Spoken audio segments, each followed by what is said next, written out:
안녕하세요. 경제적 자유를 꿈꾸는 삼전 장기 투자를 하는 삼전 불패입니다. 저희 영상이 도움이 되셨다면 구독과 좋아요 한 번씩 부탁드리겠습니다. 삼전 불패 가족 여러분, 두 번째 영상인데요.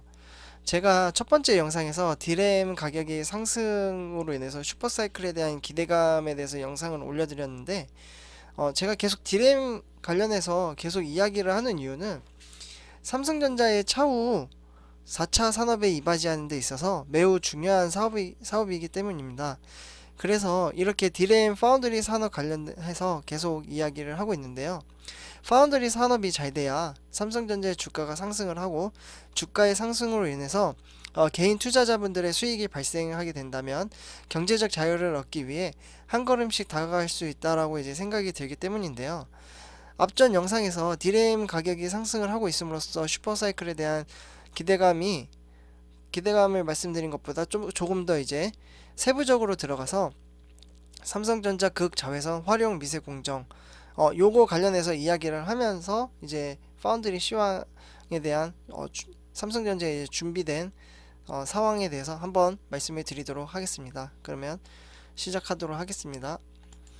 삼성전자 같은 경우에는 이제 고성능 반도체 생산에 필수적인 이제 극자외선이라고 해서 EUV라고 말을 하거든요. 이 기술을 활용을 해서 디램 시장의 주도권을 이어나갈 것으로 이제 전망이 되는데요. 삼성전자는 파운드리 반도체 위탁 생산 분야에서 세계 1위인 지금 대만의 TSMC 회사가 있잖아요. 거기가 지금 점유율이 지금 전 세계적으로 54% 정도 되는 걸로 이제 통계가 나와 있는데, 삼성전자 같은 경우에는 17%, 18% 정도 되거든요. 그래서 여기 회사와 누가 더 미세한 반도체 회로를 만들 수 있느냐를 두고 쫓고 쫓기는 대결을 벌여왔고, 지금도 지속적으로 기술 발전에 힘입어 경쟁 도구로 가고 있습니다. 그래서 여기 지금 화면에 또 보시면은 여기 보시면 지금 일반 공정과 극자외선 공정의 차이점이 눈에 딱 보이시잖아요.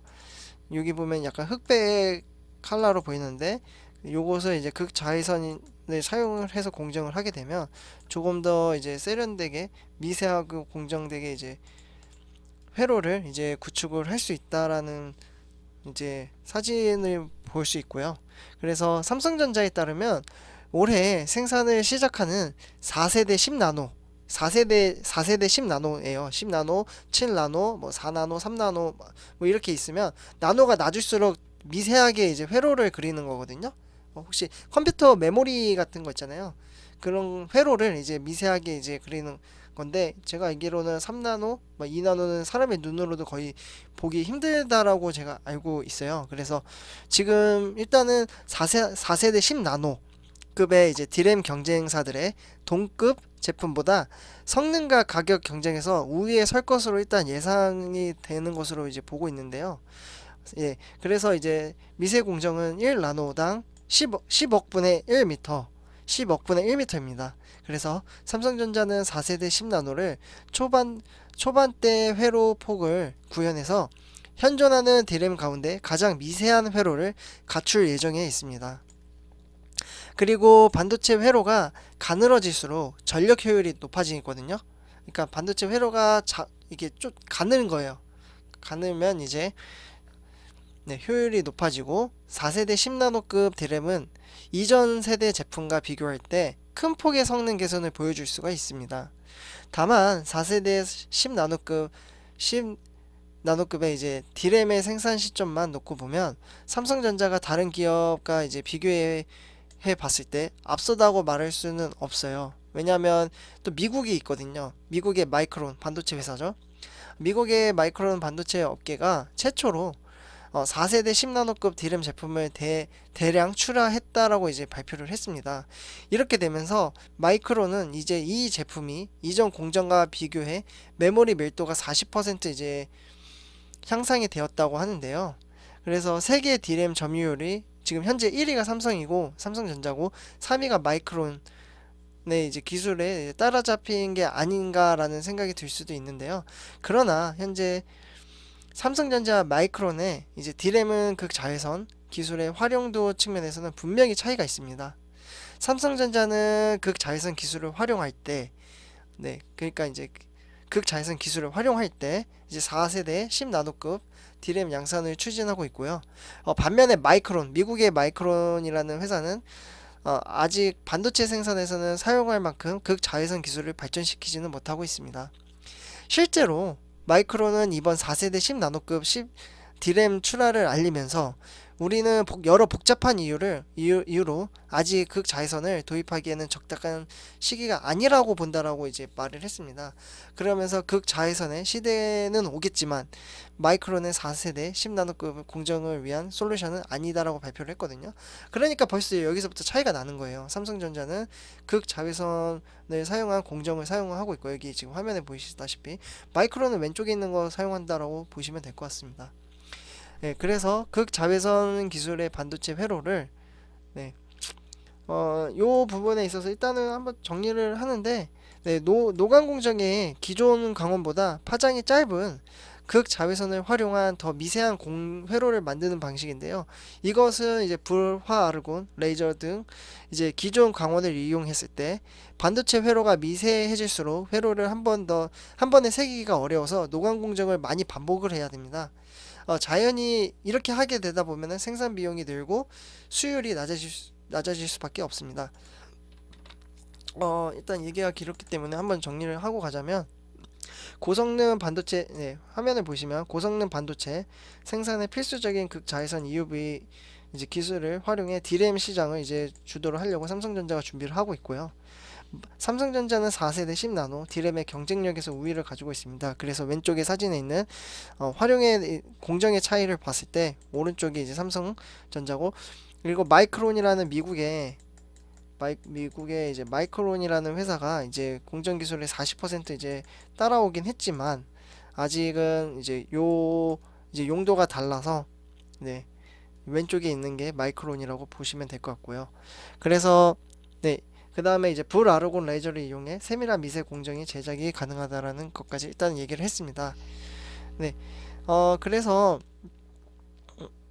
삼성전자는 극자외선을 활용함으로써 이제 회로를 새기는 작업을 반복하는 멀티 패터닝이라고 하면서 공정을 줄이면서 정확도를 높이는 수준까지는 왔습니다. 그래서 이는 생산 효율성을 향상시킬 수는 있는데, 삼성전자에 따르면 극자외선 같은 경우 4세대 10나노급 D램은 1세대 10나노급 D램보다 12인치 웨이퍼당 이제 생산성이 이제 2배 이제 늘어났고요. 애초 삼성전자는 극자외선 기술을 시스템 반도체 쪽에서 먼저 적용해서 사용해서 왔는데요. 그러다 보니까 TSMC와 미세 공정 싸움에서 승기를 차지하기 위해서 이제 이러한 방식으로 사용을 했고요. 그리고 삼성전자는 파운드리 산업에서 2019년도에 TSMC보다는 먼저 극자외선인 기반 7나노급 반도체 양산하는데 성공을 했습니다. 최근에는 그래도 5나노 반도체 양산까지 또 TSMC는 들어가고 있다고 하고요. 삼성전자는 이런 극자외선 관련 노하우를 이제 메모리 반도체 분야에서 활용해 상승 효과를 얻을 것으로 보입니다. 그래서 여기 이제 화면 보시고 또 정리를 하면, 삼성전자는 기존 시스템보다 웨이퍼당 생산성이 2배가 이제 증가가 됐고요.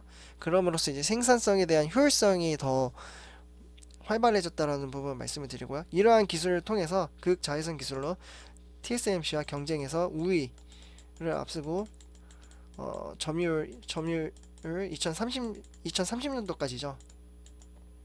점유율 1위 목표로 지금 가겠다라는 거죠. 그래서 요 화면 같은 경우는 평택 공장이거든요. 평택 공장, 지금 파운드리 산업을 하는 평택 공장이고요. 이러한 평택 공장이라든지 미국의 오스틴 공장이라든지 계속 이제 확 생산할 수 있는 규모의 시설을 이제 확충함으로써 삼성전자가 지금 반도체 파운드리 산업 1위를 목표를 위해 달려가고 있다라고 라는 말씀을 드리고 싶습니다.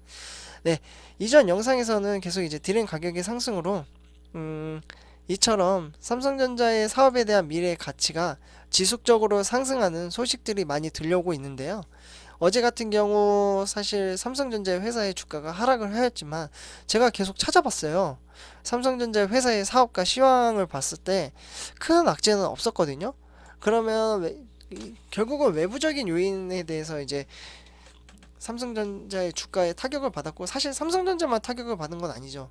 시총 1위부터 우리나라 지금 코스피 지수에 있는 종목이라든지 코스닥 종목이라든지 전체적으로 다 영향을 받았거든요, 사실.